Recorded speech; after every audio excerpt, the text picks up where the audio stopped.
তোমাদের দিতেই হবে। এবং এই দলের আমি রাজ্যের সভাপতি। এবং আজকে আমরা মূল দাবি হচ্ছে এই সরকার যখন 18তে রাজ্যেতে আয় তৎকালীন সময় সরকার বলেছিল যে আমরা শ্রমিকদের 200 দিনের রেগার কাজ দিব এবং বছরে 200 দিনের রেগার কাজের ব্যবস্থা সরকারে করবো হচ্ছে। যত আমাদের জনগণের এই সরকার 18 পরে যখন আনে তখন হয়েছে 200 দিনের রেগার কাজ দিব এবং এছাড়া আমাদের এলাকাতে বিদ্যুৎ ও পানীয় জলের ব্যবস্থা করা হবে। এইভাবে সরকারটা প্রতিষ্ঠিত হচ্ছে এবং আমরা এখন ভাবতাম পারছি যে এই রাজ্যের মধ্যে বিচার আচার ন্যায়ের বিচার একটিও ন্যায়ের বিচার হয় না, সবটি বিচার আচার হয়, মানে জুমলাবাদ বিচার আচার চলছে এই রাজ্যেতে। এবং এই সরকার আবার পরের থেকে অনেক মানুষ বিচ্ছিন্ন হচ্ছে, অনেক মানুষের মারধর পিটাপাটা মানে বিভিন্ন জায়গাতে খাইছে এবং এলাকাতেও খাইছে, রাজ্যতেও খাইছে।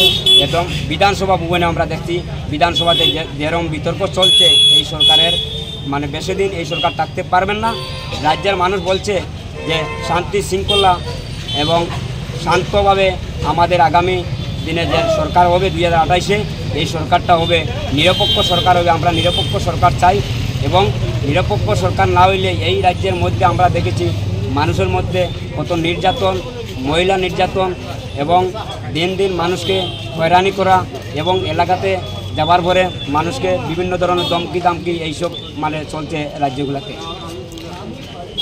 পঞ্চায়েতের সমস্যা হয়েছে, পঞ্চায়েতে যেভাবে দুর্নীতি আরম্ভ করছে আমাদের পঞ্চায়েত 2018 পরের থেকে যখন পঞ্চায়েতগুলো বিজেপির হাতে গেছে তখন আমরা দেখেছি যে পঞ্চায়েতে যেভাবে দুর্নীতি আরম্ভ করছে, দুর্নীতি পঞ্চায়েতে যেভাবে করছে এই দুর্নীতিটা আমরা ধরতাম পারছি যে পঞ্চায়েতের লক্ষ লক্ষ টাকাগুলা মারিং করিয়া বাড়িঘর ইত্যাদি তৈরি করা হয়, কিন্তু শ্রমিকদের লাগিয়া কোনো কাজের ব্যবস্থা এবং কাজ হয়নি।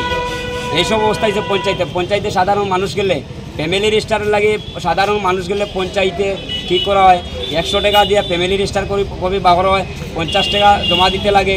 এই আরম্ভ হয়েছে এই পঞ্চায়েতগুলোতে। এই ব্লকের আন্ডারে যতটি পঞ্চায়েত আছে সবটি পঞ্চায়েতের দুর্নীতি। এই দুর্নীতি মুক্ত করতে হইলে একমাত্র ত্রিপুরা রাজ্যের পিপুলস ইন্ডিয়া দলের জনগণের দরকার। আমরা জনগণের পাশে সব দিন কথা কই আর ভবিষ্যতে জনগণের পাশে আমরা কথা বলবো। আমরা মানুষের সামনে এবং মানুষের পাশে দাঁড়াই আমরা কথা কওয়ার সুযোগ আমাদের।